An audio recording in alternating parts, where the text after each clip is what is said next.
नमस्ते, प्रणाम, जय श्री कृष्णा, राधे राधे। स्वागत करती हूँ आस्था भक्ति दरबार चैनल पर आप सभी का। आज मैं लेकर आई हूँ बहुत ही सुंदर नाच गीत। एक बार जरूर सुनिएगा। गीत पसंद आए तो अपना आशीर्वाद जरूर दीजिएगा। चैनल लाइक, सब्सक्राइब, शेयर और कमेंट जरूर करिएगा। हमरे नैहर के रहनवा पिया छोड़ाई हो दिहलेना। हमरे नैहर के रहनवा पिया छोड़ाई हो दिहलेना। हमरे नैहर के हो रहनवा पिया छोड़ाई हो दिहलेना। पापा के छोड़ाई दिहले, मम्मी के छोड़ाई दिहले, छोड़ाई हो दिहलेना। पापा के छोड़ाई दिहले, मम्मी के छोड़ाई दिहले, छोड़ाई हो दिहलेना। पिया छोड़ाई हो दिहलेना। हमरी सीता जैसन बहिनिया पिया छोड़ाई हो दिहलेना। कि हमारी सीता जैसन बहिनिया पिया छोड़ाई हो दिहलेना।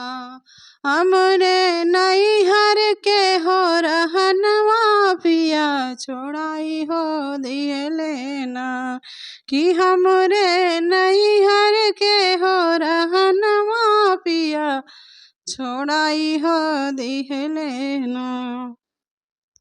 चाचा के छोड़ाई दिहले, चाची के छोड़ाई दिहले, चाचा के छोड़ाई दिहले, चाची के छोड़ाई दिहले, छोड़ाई हो दिहलेना। पिया छोड़ाई हो दिहलेना। कि हमरे लक्ष्मण जैसन बीरनवा पिया छोड़ाई हो दिहलेना। कि हमरे लक्ष्मण जैसन बीरनवा पिया छोड़ाई हो दिहलेना। कि हमरे नैहर के हो रहनवा पिया छोड़ाई हो दिहलेना।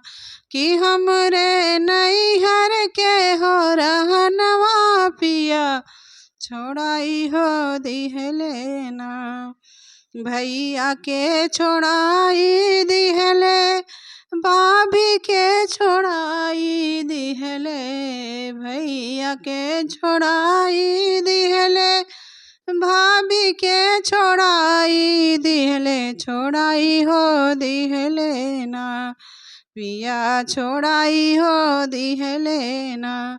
कि हमरे लकुश जैसन भतीजवा पिया छोड़ाई हो दिहलेना। कि हमरे लकुश जैसन भतीजवा पिया छोड़ाई हो दिहलेना। कि हमरे नैहर के हो रहनवा पिया छोड़ाई हो दिहलेना। कि हमरे नैहर के हो रहनवा पिया छोड़ाई हो दिहलेना। कि हमरे नैहर के हो रहनवा पिया छोड़ाई हो दिहलेना। कि हमरे सखिया से हो सहेलरी पिया छोड़ाई हो दिहलेना। कि हमरे सखिया से हो सहेलरी पिया छोड़ाई हो दिहलेना।